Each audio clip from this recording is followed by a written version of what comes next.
আজ 23শে জানুয়ারি নেতাজি সুভাষচন্দ্র বসুর জন্মদিনে আমরা প্রয়াগের উদ্দেশ্যে।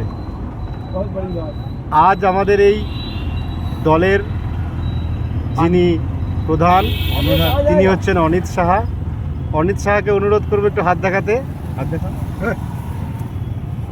আচ্ছা, অনিত সাহার পরে আমাদের যিনি কোষাধ্যক্ষ, যিনি একা একাই দায়িত্ব নিয়েছেন কোষাধ্যক্ষের, তিনি হচ্ছেন অদ্বিতীয়।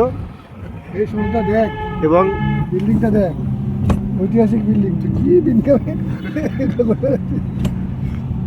এবং আমাদের নবনিযুক্ত সদস্য উৎপল মল্লিক। হাত দেখাও। এবং আমাদের পুরনো সদস্য কুণাল চক্রবর্তী, কালকে রাতে ওনার মিশন ফেল হয়েছে।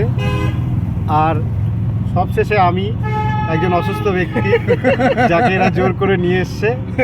আশা করি মা গঙ্গার কৃপায় আমাদের এই যাত্রা শুভ হবে। হর হর গঙ্গে।